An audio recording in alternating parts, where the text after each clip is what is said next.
میں تھوڑے تھوڑے اشارے کر کے بتا دیتا ہوں. جب آپ بیٹے ہیں تو آپ کہہ رہے ہیں کاش میرے ماں باپ زندہ ہوتے، میں ان کی خدمت کرتا. پھر فرمایا اور نہیں تو میری ماں تو ہوتی.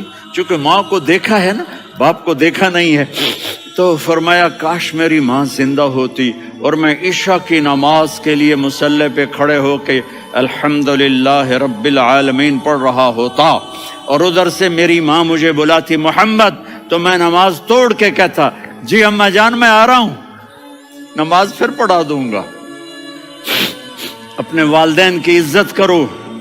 یہاں کا بڑھاپا بڑا خوفناک ہے کہ اولادیں چھوڑ جاتی ہیں اور ماں باپ ٹوائلٹ جانے سے بھی عاجز ہوتے ہیں. اپنی ماں کی دعا لو، اپنے باپ کی دعا لو. میرے نبی نے فرمایا ہاں عمر میرے بعد ایک آدمی آئے گا، اس کا نام ہوگا اویس، اور وہ کرن کی شاخ سے ہوگا. ہو گیا ٹائم؟ اچھا.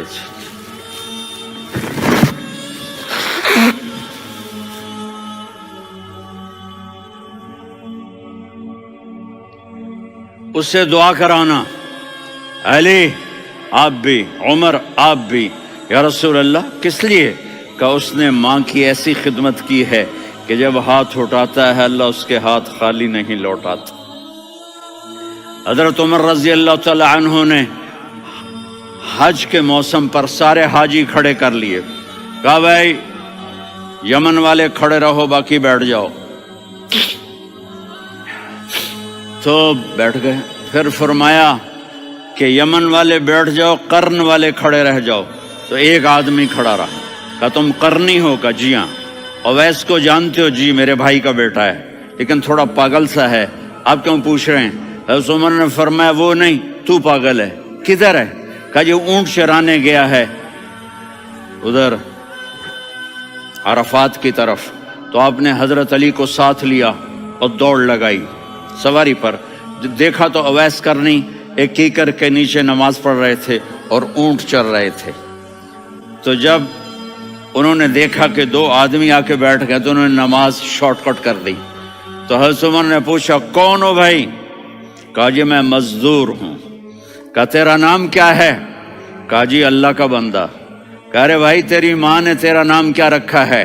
اس نے تو نہ حضرت عمر کو دیکھا تھا نہ علی کو. وہ کہنے لگا بھائی تم کون لوگ ہو میرا انٹرویو کرنے والے؟ یہ تو میں اپنی زبان میں کہہ رہا ہوں.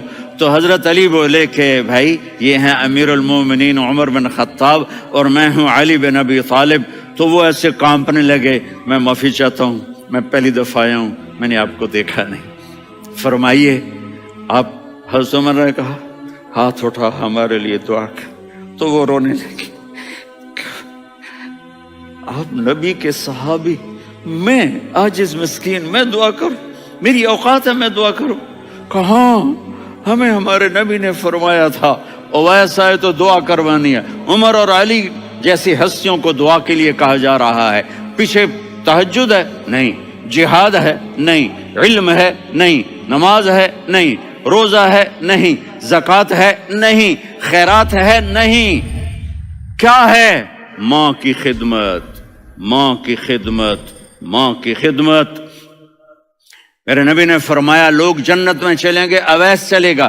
جب گیٹ پر پہنچے گا تو اللہ کہیں گے اویس کو پیچھے ہٹا دو، باقی اندر چلے جاؤ. تو اویس کرنے ڈر جائیں گے کہ یا اللہ جنت کے دروازے پر مجھے پیچھے ہٹا دیا.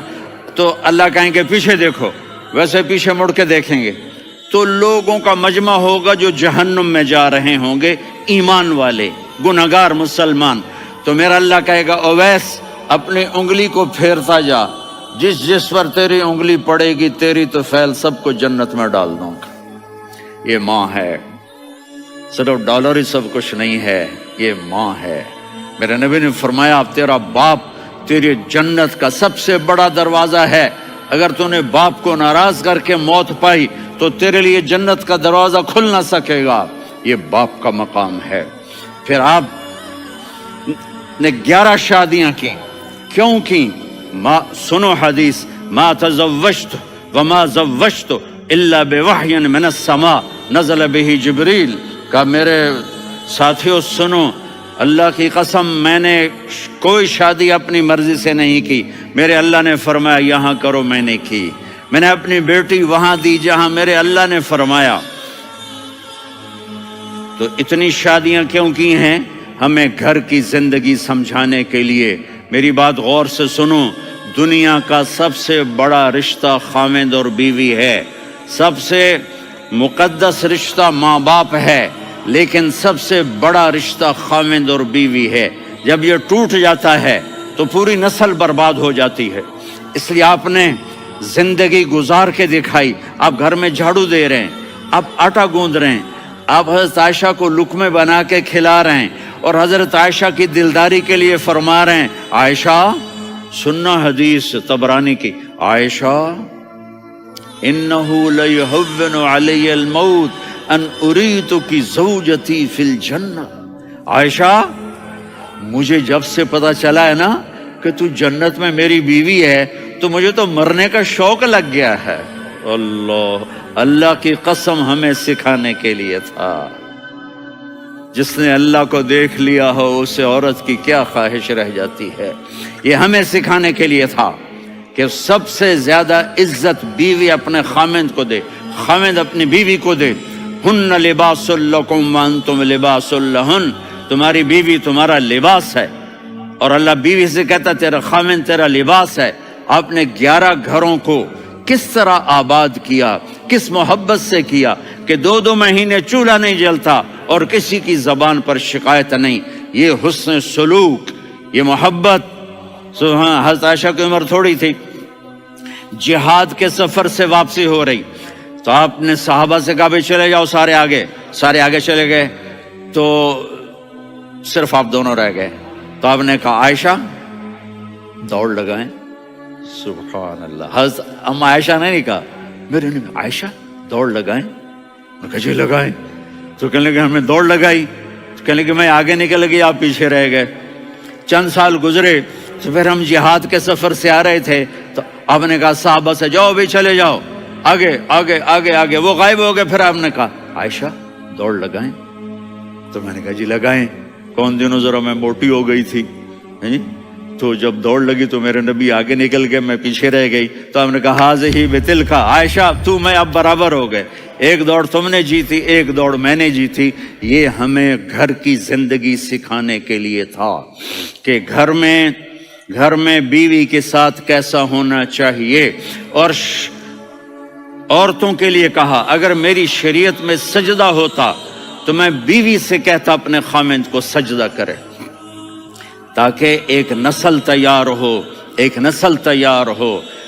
بیلنس زندگی گزارو. میں نے کل بھی کہا تھا، آج بھی کہہ رہا ہوں، امبیلنس لائف ہماری اولاد کو تباہ کر رہی ہے. میرے پاس